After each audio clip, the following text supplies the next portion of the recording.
From Community Public Radio, this is the CPR News.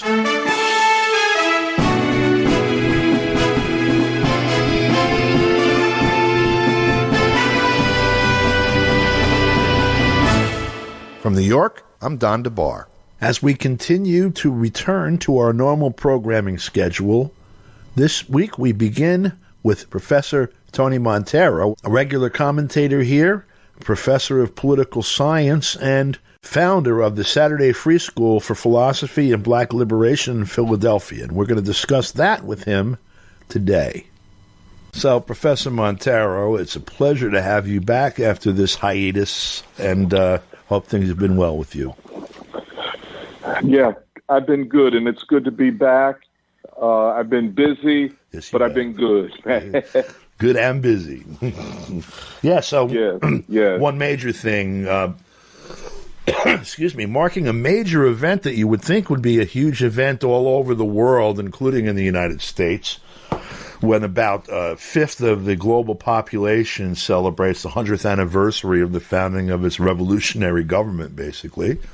The Chinese Communist Party's 100th anniversary. You prepared a whole program to bring this to people with the Saturday Free School and others. Why don't you talk to us about that? Yeah. It was a really exciting event. We held it on 2 weekends, the 23rd and the 24th of July, and the 30th and the 31st of July. And these were roughly the dates that the first Congress of the Communist Party of China was held, kind of the founding Congress. Now, in China, they celebrated on the founding of the party on July 1st, which was the day in 2021 that about 50 to 53 men gathered in a girls' school in Shanghai. 1921. Yeah. Oh, I'm sorry. Yeah. In 1921, they gathered at this girls' school in Shanghai and declared the Communist Party of China. We celebrated it on the 2 weekends of the first Congress. And we had as our intention, one, to acknowledge the great achievement in the struggle for freedom of the Chinese people and the leadership of the Communist Party, and also to recognize what China has achieved since liberation, since the declaration of the People's Republic of China in 1949, October 1st, 1949. Right. And we were saying, in effect, that, number one, the achievement of liberation of 1/5 of humanity was an achievement not just for Chinese people, but for humanity itself in the struggle against colonialism and feudalism and semi-colonialism, and in the struggle for peace. We titled the conference the commemoration of the 100th anniversary of the Communist Party of China and a celebration of our common struggle for peace and democracy. So we wanted to link the two together, and I think they are linked together. And our intent, finally, was to educate at least the people of Philadelphia and beyond, hopefully, about what the Chinese Revolution was, the unbelievable long march, 1934 to 1936, where 200,000 people, led by the Communist Party, entered upon what Mao and the leaders of the party called a tactical retreat. That was the period of the Civil War, where the Nationalist Party was trying to exterminate the Communist Party. We talked about the Long March. We talked about the anti-Japanese struggle in the 1930s and 40s. And finally, the achievement of independence and the declaration of the People's Republic of China that is the establishment of the sovereignty of the people. We talked about the Cultural Revolution and the damage that was done there. We talked about the three great eras as defined by the Chinese Communist Party in the history of New China, that is the era of Mao Zedong, the era of Deng Xiaoping, and now the era of Xi Jinping. And about 200 people overall came out and attended. There was a very rich and animated discussion. And by the way, we linked all of this to Philadelphia and the Black Freedom Movement. We talked about the great public artist Lily Yeh. We talked about Grace Lee Boggs, the philosopher, and also we talked about the Black Panther Party. And that was the kickoff for the whole thing. And we called that symposium, as it were, the artist, the philosopher, and the Black Panthers, all of whom, one or another way, found themselves through the Black Freedom Movement to the Chinese Revolution. And by doing so, we were saying that it is possible in this period of ideological confusion and in a lot of ways pessimism that pervades a good part of the youth and a good part of the population, there is still a way for us in the United States to find our way to the future. And the future, in a lot of ways, is symbolized by China and its now a development of what we could call advanced socialism. Yeah, that connection, of course, I remember, in my own memory from when Huey Newton got out of prison and went to China. It was before Nixon went to China, around the same time. Yes, Nixon it was. That's right. Huey Newton went first. And of course, what was being said was basically, it is possible to build a coalition, to build solidarity around the world to stand against imperialism, both international and national in character. And that's what they were working on. That was the theoretical construct that they were, working within. It was that this is what we're facing within the boundaries of the United States, and this is what everyone else is facing. Yeah, and see, one of the things that we drew attention to is that even before the Panthers went, W.E.B. Du Bois went in 1959. Yep. And there's a short documentary that documents that. It's a beautiful documentary. And even before Du Bois went in 1959, he had gone to China in 1936. And he was in China. There were a number of Americans there.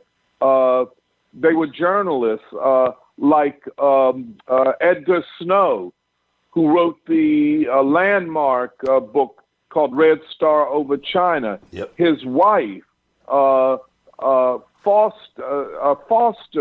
Snow, I forget her first name off the top, but she was a great journalist. And then others who have gone there to study China and this phenomenal human experiment in liberation. Man. And so it's quite something. We've been shut off, of course, by the Cold War, certainly by recent events, especially now with the Biden administration. So we want to reestablish those human-to-human, people-to-people connections.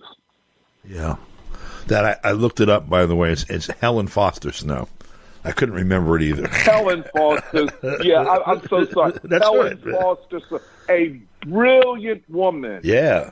Yep. Without whom Edgar Snow could not have written his great work, Red Star Over China. Yeah, they got married in 1932.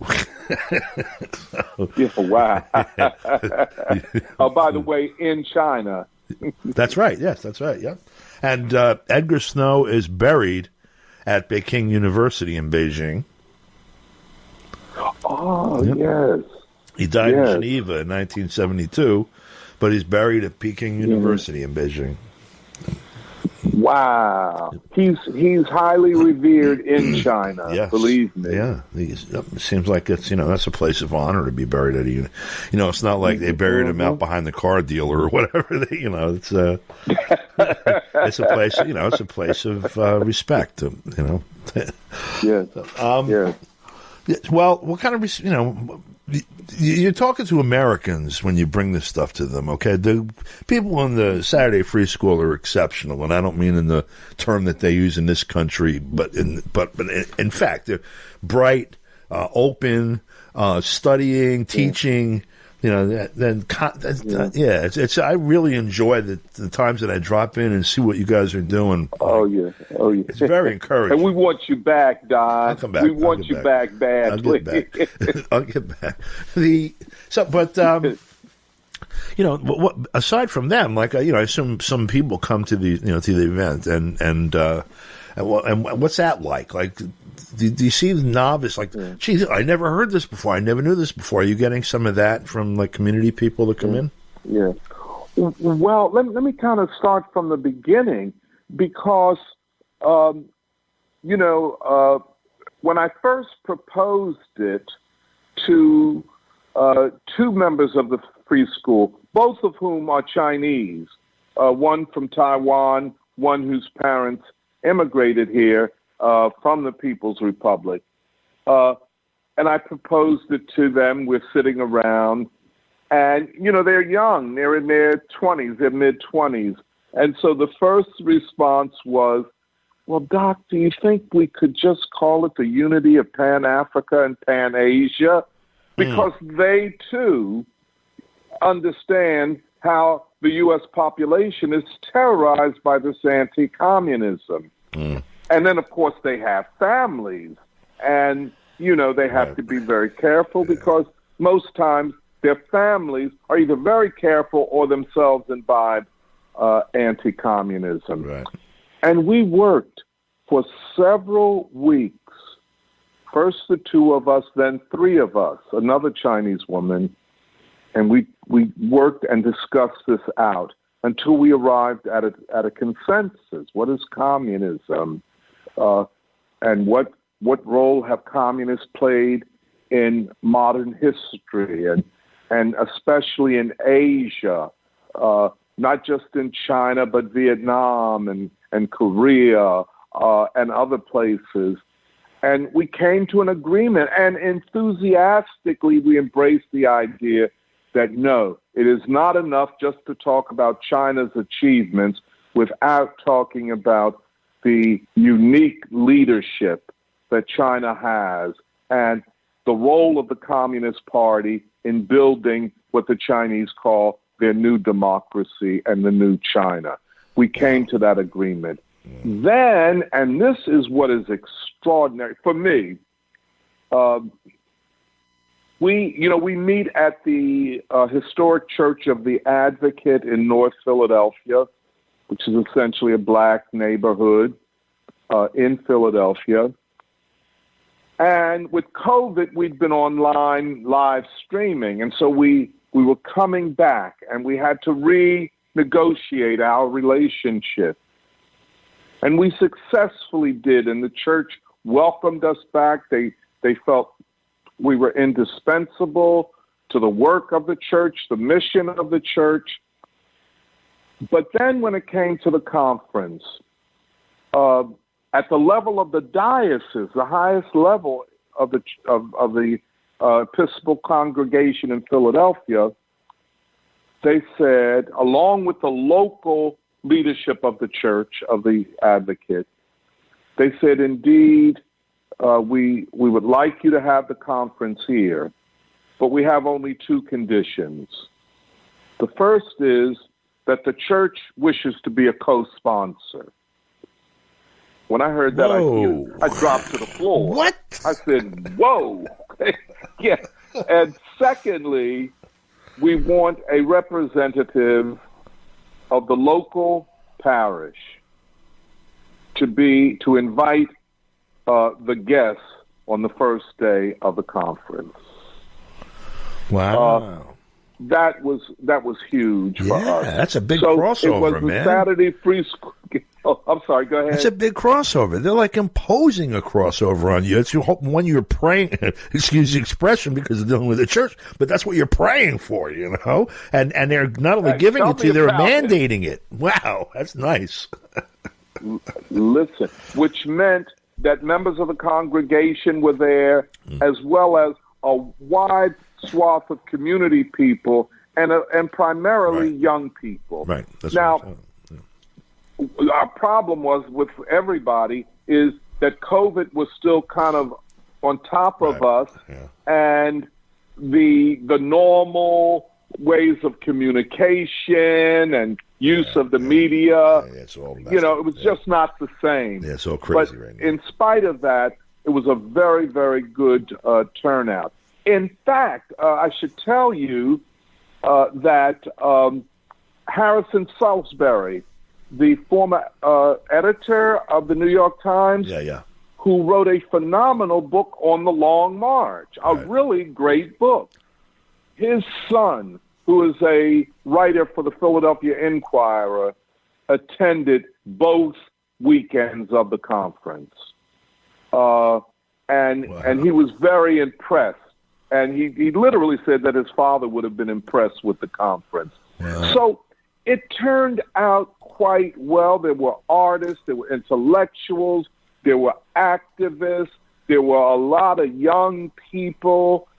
It was just quite an exciting event. So, I vaguely remember Salisbury's book that it was like in the Reagan era. He went over there, right? Did he write it then? Or? That's right. That's right. Yeah, he came back in '85. That's right. It was published in, I think, 1985. It was published. Yeah. So that was a kind of an ambiguous. I mean, ideologically, that was a kind of a soup. The 1980s with everyone trying to figure out the geopolitics against the class politics. And the trilateral, whatever, the triangular positioning that people were playing. And then the crazy person that, it was bad enough having Carter doing the stuff he did with Brzezinski and Ford stumbling around before that. And God knows how many people Nixon and Jack Johnson killed between them.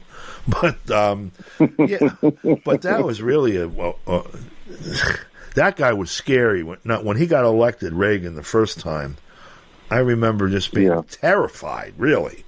I was actually like terrified, horrified, because, the public relations effort that was accompanying his campaign was saying basically like, look, Russia, do what we tell you, we're going to blow your ass up.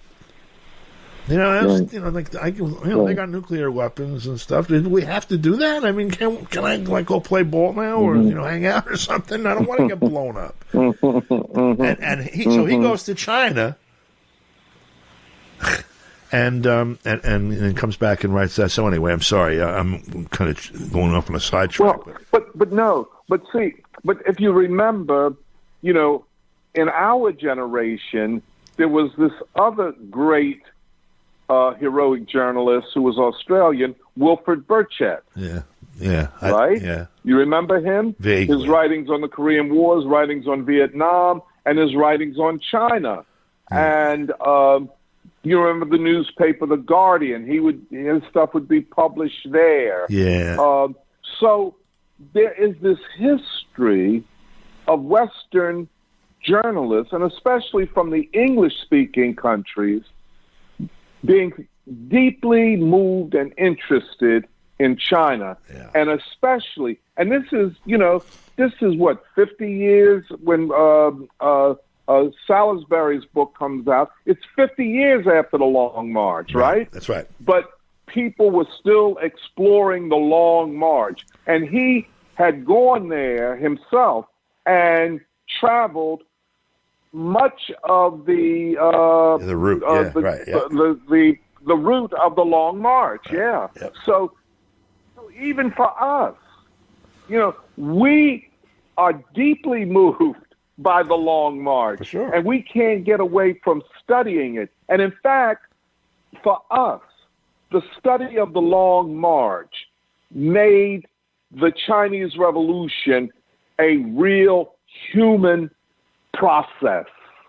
In other words, it wasn't this top-down ideological, the stereotype that we get so much of. Right. We saw it as this truly people's movement from the bottom. Right. And in fact, our study of Mao was very important and crucial for us because we came to disagree over the Cultural Revolution and for me certain other things, but he was a real product of a people's movement. Right.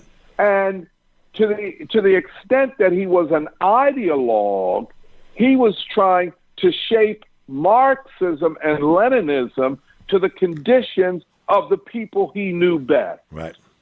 Yeah, I mean, Chinese peasantry. We're not born, no one really, with such a grasp of the overall picture of a society that all you got to do is first figure out how to militarily get rid of the people who are pulling the levers and then distribute power democratically and resources democratically, protect it from attack, build things that are missing as part of the picture that you're trying to put together at a fundamental level. Who walks into the world with that knowledge in their head? People make mistakes, and these rigid ideological frameworks where that's either not allowed or it's a reflection on their character or it negates this, that, or the other true thing that they said or did. It's like infantile. That people don't understand the nature of the world around them. But it's scary, sometimes. And it's so interesting what you just said, because in doing this conference, we tried to keep it as close to the real lives of the people of this country and especially of Philadelphia.